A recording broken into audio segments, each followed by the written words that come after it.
I want to share with you, about a year and a half ago, we were on vacation, and on vacation, I committed a mortal sin. I opened up my laptop.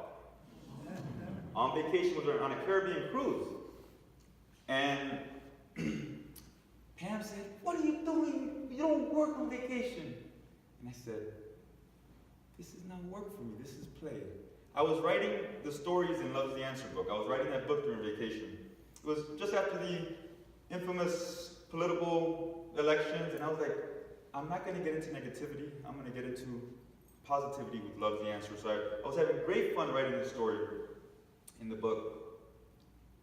And we had a deadline to find the title of the book, because I had to submit it for pre-order.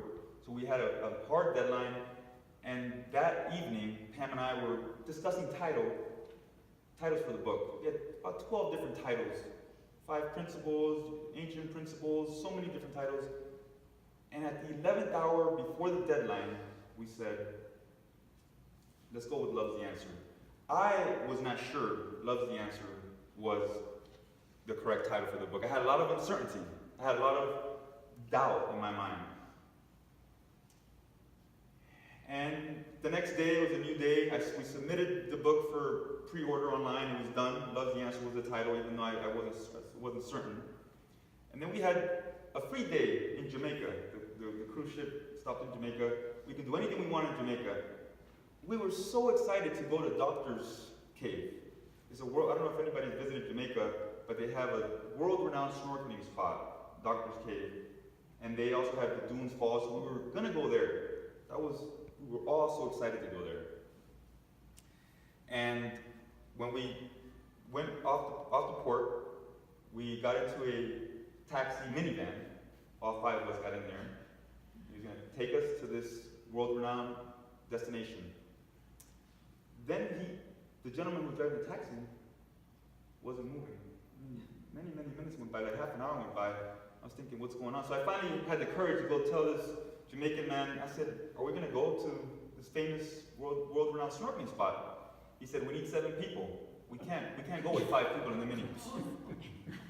And so it was hot. Jamaica's hot, and we all were a little antsy. We're like, we can't just sit here waiting for 2 more people. So we decided to, he said, you can catch a taxi if you want. We all got out, a little bit frustrated because it wasn't going according to plan. Then a taxi driver came by and said, I can take you to Doctor's Cave right now, but it's going to cost you. It's going to be a lot of money. He was going to charge us. So we said, no, we'll wait for another taxi. So we finally got a taxi driver who, charismatic young Jamaican man with dreadlocks, he was a Rastafarian. He had a Guayabera shirt on, and he had the dreadlocks on. It was concealed with a little cover. And he said, I'll take you to an awesome spot. He said in Jamaican. I'm not going to do my Jamaican accent right now. But he took us there, and we had a great time in this other location. We just released and let go, and we had an amazing time in this spot that he took us to. And then on the way back, we were talking to him. I said to him, do you know when Buju Banton is getting out of jail? Because I thought he might know, he's from Jamaica. Anybody know Buju Banton? Or Bob Marley? Anybody know Bob Marley? Bob Marley. So Buju Banton was going to be the next Bob Marley. So he was really, really famous, but he went to jail, so he was still in jail at the time, and still in jail now. And this young taxi driver said, Buju me brother from another mother. And he started singing some Buju Banton songs that were my favorite from 22 years ago. And I started singing along with him, and my kids are my witness. They looked at me, they saw me jamming and vibing to Buju Banton's song, this stranger taxi driver singing my favorite songs that I hadn't sung in 22 years. And I was so happy. I had forgotten about Doctor's Cave and what we wanted to do. I was there loving this moment. And then my wife, at the very end, when he's going to drop us off, he's getting close to the shore, she says, can you please sing us one more song? And then at the very end, this complete stranger says, can I sing you an original? And this is where the synchronicity the magic really happens, how the universe conspires to bring you a message. It's a conspiracy of improbabilities. So I want to share with you this video, if we have it, of my daughter actually captured this moment on video of this complete stranger singing us this one last song before we got off.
My uncertainty was answered.